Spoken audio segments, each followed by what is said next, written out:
Hi friends, இன்னைக்கு சட்டசபை ரொம்ப முக்கியம். ஏன்னா நம்ம எல்லார பற்றியும், நம்ம நாட்டில் நடக்க போகிற விஷயத்தை பற்றியும், நடந்துட்டு இருக்க விஷயத்தையும் எப்படி கைட் பண்ணி கொண்டு போகிறாங்க அப்படின்ற விஷயத்தையும் தெரிஞ்சுக்கிற ரியல் லைவ் ஷோ. ஸோ அந்த சட்டசபையில் இன்னைக்கு ஒரு 4 இன்ட்ரெஸ்டிங்கான விஷயம் ஃபர்ஸ்ட் ஹாஃப்ல நடந்தது. அதை தான் இந்த வீடியோவில் உங்ககிட்ட ஷேர் பண்ணிக்கிறேன். ஃபர்ஸ்ட் அண்ட் ஃபோர்மோஸ்ட், உதயநிதி தக் லைஃப் மாஸ் தெரி. அதாவது விஜய் படத்துக்கு நிறைய பேர் சொல்லுவாங்களே, பிளாஸ்ட், தெரி, மாஸ், அது இதுன்னு எல்லா பேரையும் சேர்த்து உதயநிதிக்கு வச்ச மாதிரி இருக்கு. நம்ம சிஎம் விஜய் அவர்கள் ஏதோ சும்மா ட்ரை பண்ணி பார்த்தாரு, ஆனால் அது அசால்ட்டாக தக் லைஃப் மட்டும் அப்படி அடிச்சு நவுத்திட்டு போனாரு. அதுதான் முக்கியமான பாயிண்ட், அதை டிஸ்கஸ் பண்ணோம். செகண்டு, இந்த ஆதவர்ஜுன் அவர்கள், மினிஸ்டர் ஆதவர்ஜுன் அவர்கள் பேசுகிற போதெல்லாம் பார்த்தீங்கன்னா நிறைய இடத்துல சொல்லுவார், இவரெல்லாம் வாண்டடா வண்டியில் ஏறிக்கிட்டு 400 கோடி தான் சொல்றாரு அப்படின்னு சொல்லுவாங்க. உதயநிதியை மற்றவங்களாம் ஒரு கமெண்ட் அடிப்பார். ஆக்சுவலாக பார்த்தா அவர் தான் அப்படின்னு இன்னைக்கு சட்டமன்றத்தில் தெரிஞ்சது. மனுஷன் பேசுறதுக்கு வாய் எடுக்கவும் முடியல, சம்மந்தமே இல்லாமல் ஒரு பாயிண்ட்டை சொல்றேன்னு சொல்லி பெரிய பல்பாக வாங்கிட்டு போனார். அவர் தான் 400 கோடி அப்படின்னு சொல்ற மாதிரி இருந்தது. மூணாவது என்னன்னா, இந்த சபாநாயகருடைய ப்ராக்சி செங்கோட்டையன் சபாநாயகர் என்ன சொல்ல விடுறாரோ இவர் எடுத்து கொடுப்பாரு. இல்லை சபாநாயகர் சொல்ல மறந்ததை எடுத்து கொடுக்கறது மட்டும் இல்லை, எதிராளிக்கு அப்படி கொஞ்சம் அப்படி நடக்குன்னு சொல்ற மாதிரி சொல்லி இதை நீங்கள் நீக்க வேண்டும் இல்லை கூட்ட வேண்டும் அப்படின்ற மாதிரி சபாநாயகருடைய ப்ராக்சியாக எப்படி செங்கோட்டையன் செயல்பட்டார். ரொம்ப இன்ட்ரெஸ்டிங்கான விஷயம் என்னன்னா, இந்த அவையில் இருக்க அத்தனை பேர் சொல்ல முடியாது, இவங்க ஆட்சி செய்கிற கட்சியில் இருக்காங்கல்ல, அவர் சிஎம்மாக இருக்கட்டும், சபாநாயகராக இருக்கட்டும், அப்புறம் இந்த நீர்வளத்துறை அமைச்சர் இருக்கட்டும், அப்புறம் பொதுத்துறை அமைச்சர் ஆதவர்ஜுனா, புஷி, அப்புறம் இன்னொருத்தர் நிர்மல் குமார் அமைச்சர், எல்லா அமைச்சரும் சேர்ந்து ஒரே ஆள், ஒரே சிங்கிள் மேன் உதயநிதி எடுத்துட்டு வந்த தீர்மானத்துக்கு எதிர்க்க பேசி ட்ரை பண்றானுங்க. கடைசியா நாங்க எல்லாரும் சேர்ந்து அனைத்து கட்சி கூட்டம் வைப்போமா அப்படின்னு சொன்னாங்களான்னு பார்த்தா மத்தியானம் வரைக்கும் சொல்ல. இப்போ சொல்லுவாங்களா என்னன்னு பார்ப்போம். பட் நான் வீடியோ போடுற வரைக்கும் சொல்ல. இந்த 4 மேட்டர் தான் நம்ம டிஸ்கஸ் பண்ண போறோம். ஃபர்ஸ்ட், உதயநிதி பார்த்தீங்கன்னா, நம்ம சிஎம் பார்த்தீங்கன்னா ரொம்ப நெக்லா முறை பேச போறனால இந்த குறுவை சாகுபடிக்கான இழப்பீடு தொகை ஏற்கனவே கொடுத்துட்டோம். இது கூட இவ்வளோ நாளாக ஆட்சி நடத்துகிற கட்சிக்கு தெரியல. சரி, முன்ன பின்ன பத்திரிக்கை படித்தா விஷயம்லாம் தெரியும், என்ன பண்ணுறது அப்படின்ற மாதிரி நீங்களாம் பத்திரிக்கை படித்து தெரிஞ்சுங்கப்பா நாட்டில் நடக்கிற விஷயத்த அப்படின்ற மாதிரி ஒரு நெக்லாம் பேசுகிற. இந்த குறுவை சாகுபடிக்கு அந்த நிவாரணம் ஏற்கனவே கொடுத்தாச்சு, வழங்கியாச்சு. இது அரசியலே நாங்கள் தான் அப்படின்னு சொல்லிக்கிறவங்களுக்கு இது எப்படி தெரியாமல் போச்சுன்னு எனக்கு தெரியல. முன்ன பின்ன பேப்பர் படிச்சிருந்தா நாட்டில் என்ன நடக்குதுன்னு தெரிஞ்சிருக்கும். அப்படியே அதிரி ஒரே கையெல்லாம் தட்டி ஒரே வேற லெவல் மாஸ் காட்டினானுங்க. பாதியை மட்டும் கட் பண்ணி இந்த கலர்ட் சேனலை போட்டு தக் லைஃப் விஜய் அப்படின்னு போடுறாங்க. ஒரு கேள்வி சொல்றாரு, அதுக்கு பதில் சொல்ல வேண்டாம். நம்ம உதயநிதி கொடுத்தாரு பாருங்க தக் லைஃப். ஏங்க அவர் சொல்ற அந்த குறுவை சாகுபடிக்கு ஏதோ 138 கோடி அலர்ட் பண்ணாங்க. இது எல்லா கவர்மெண்ட்டும் எல்லாமே கொடுக்கறதா, இதை வேற ஸ்பெசிபிக்கா சொல்லுவாங்களா? இப்ப வறட்சி ஏற்பட்டிருக்கு, அதுக்கு ஏதாவது ஒரு நிவாரண நிதி கொடுங்க அப்படின்னு கேட்டிருக்காங்க. இதெல்லாம் பத்திரிக்கை படிச்சா மட்டும் போறாது, விவசாயம் கூட பேசணும், அப்புறம் அனைத்து கட்சி கூட்டத்தெல்லாம் கூட்டணும் அப்படின்னு ரொம்ப அசால்ட்டா, ரொம்ப கேஷுவலா லெஃப்ட் லைன்ல ஒரு அப்படி விட்டு போற மாதிரி இருந்தது.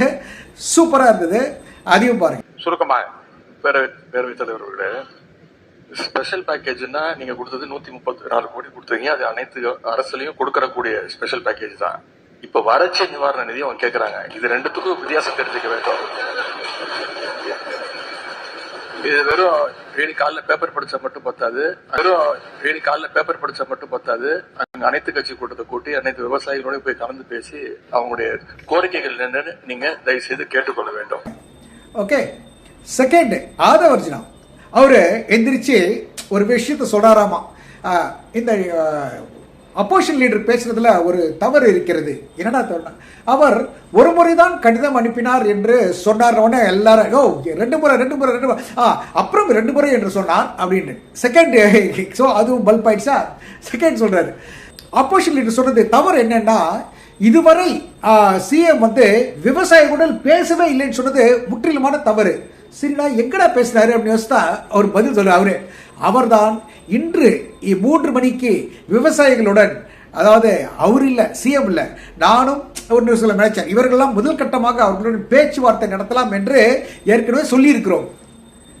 நீ ஏற்கனவே இன்னைக்கு வந்து சாயங்காலம், அதுவும் சிஎம் கிடையாது, நீங்கள்லாம் போய் மீட் பண்ண போறீங்க. ஓகே, இதுக்கும் உதயநிதி வந்து இது வரைக்கும் நீங்கள் வந்து விவசாயிகளை மீட் பண்ணல அப்படின்னு சொன்னதுக்கும் இல்லை, எனக்கு ஒன்றும் புரியவே இல்லை சாமி. இவங்கெல்லாம் பேசுறதெல்லாம் பார்த்தா என்ன இவங்க இஷ்டத்துக்கு பேசுவாங்க போல் இருக்கு. அது அப்படியே வந்து மீடியாவில் இருக்கவங்களாம் மாற்றி மாற்றி போட்டு போட்டு கலக்கினார், சூப்பர் மாசு, தெரி, தக் லைஃப். ஐயோ, ஒரு சாதாரண விஷயம், அனைத்து கட்சி கூட்டத்தை கூட்டுங்கப்பான்னு சொன்ன விஷயத்துக்கு பேசுறாங்க போச்சு. நான் வந்து இந்த மினிஸ்டர் ஆதவர்ஜுனா நானும் அப்படிதான், நானும் மினிஸ்டர் தான், நானும் இருக்க பாருங்க அப்படின்ற மாதிரி கதறிக்கிட்டு பேசுற மாதிரி இருந்தது. ஒரு பாயிண்ட் கூட உருப்படி இல்லை, வேஸ்ட். ஓகேங்களா, இந்த வேஸ்ட் சொல்றது பாயிண்ட் அவரை எங்க சொல்ல போறேன், அந்த பாயிண்ட் வேஸ்ட். அதான் சட்டமன்றத்துக்கு ஏற்ற பாயிண்டே கிடையாது. அடுத்தது பார்த்தீங்கன்னா செங்கோட்டையன் வந்து நம்ம இவர் சபாநாயகருக்கு வந்து ப்ராக்சி. அவர் எதாவது சொல்லனா இவர் உடனே எடுத்து கொடுப்பார், நான் எடுத்து சொல்லுகிறேன் அப்படின்னு ஒரு எடுத்து கொடுப்பாரு. அப்புறம் அவர் ஒரு பாயிண்ட்ல வந்து சபாநாயகரே கடுப்பாயிட்டாரு, அதை நான் ஏற்கனவே சொல்லிவிட்டேன், நீங்கள் அமருங்கள் அப்படின்னாரு. ஸோ இவர் வந்து ப்ராக்சியாக செயல்படுறாராமா.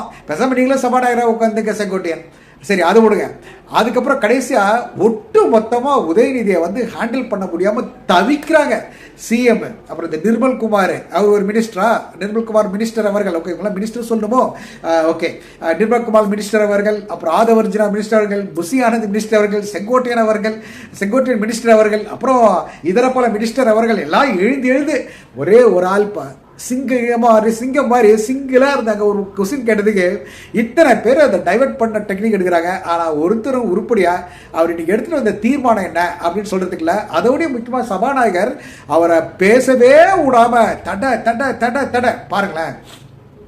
இவர் வந்து கவன ஈர்ப்பு தீர்மானம் கொடுக்கணும்னு சொல்லிட்டு இந்த விவசாயிகள் பற்றி பேசணும் அப்படின்னு சொல்லியிருந்தாராம்.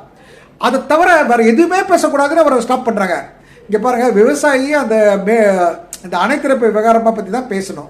அதில் வந்து முதல்வர்லாம் வந்து போகலைன்ற மாதிரி ஒழுங்கான இன்ஃபர்மேஷன் கொடுக்கலன்றதை பேசுகிறாரு. நீங்கள் அதெல்லாம் பேசக்கூடாது, ஏங்க அது சம்மந்தமாக தானேங்க, இன்னொன்று அதெல்லாம் பேசக்கூடாது அப்படின்னு சொல்லிட்டு இங்கே ஆதவர்ஜுனா சம்மந்தமே இல்லாமல் மாதிரி வந்து டீலிமிட்டேஷன் இருக்கு இல்லையா, அதை பற்றி வந்து முதல்வர் எல்லாம் எம்பி கூட பேசணும்னு நினச்சிருக்காரு. அதற்கு திமுக ஸ்டாண்ட் என்னன்னு கேட்குறாரு. இங்க என்ன பேசுறீங்க, கவன ஈர்ப்பு தீர்மானத்தை பற்றி மட்டும்தான் பேசணும் அப்படின்னு உதயநிதிக்கு சொன்னாலும் சம்பந்தமே இல்லாமல் டீலிமிட்டேஷனை பற்றி பேசுங்க அப்படின்னு விட்டாருன்னா அதுக்கு என்ன சொல்றாருன்னா சபாநாயகர், எங்க மக்களுக்கு தேவையானதை பேசலாம், அப்போ உதயநிதி பேசுனதை கேட்கறதெல்லாம் தேவையில்லாத ஒன்றா, என்ன கொடுமை சார். ஸோ ஒட்டு மொத்தமாக பார்த்தீங்கன்னா ஒரே ஒரு intelligent fellow, a wise man, மக்களுக்காக நிற்கிற ஒரு பிரதிநிதி, அழகாக மக்களுக்கு தேவையான அத்தனை விஷயம் எடுத்து கணி கேட்கக்கூடிய, எதையும் மறக்க முடியாமல் யாராச்சும் ஒரு கேள்வி கேட்டாலும் பதில் பல்லார்னு அடிக்கிற மாதிரி தக் லைஃப் மூமெண்ட்டோட சிங்கிள் ஹேண்டடாக உதயநிதி கலக்கிறாரு. அவர் பேசுறத மல்லு கட்ட முடியாமல் எதிர்க்கிற கட்சி கூட்டம், ஆளுங்கட்சி கூட்டம் திணறுது, பயந்து சாகுது. இதுக்காக தான் எப்படியாச்சும் உதயநிதி வரக்கூடாதுன்னு ரொம்ப அட்டென்ட் பண்ணி அவர் அரெஸ்ட் பண்ணலான்னு பிளான் பண்ணாங்க. அதுவும் flop. So let us see how it goes. நம்ம பேசுறதெல்லாம் விளையாட்டே இல்லைங்க. நம்ம நாடு எப்படி நம்ம தமிழ்நாடு எப்படி போகுது, இதெல்லாம் எப்படி ஸ்டேர் பண்ணுறாங்க அப்படின்ற விஷயனால தான் I feel this is important. உங்கள் கமெண்ட்ஸ் ப்ளீஸ்.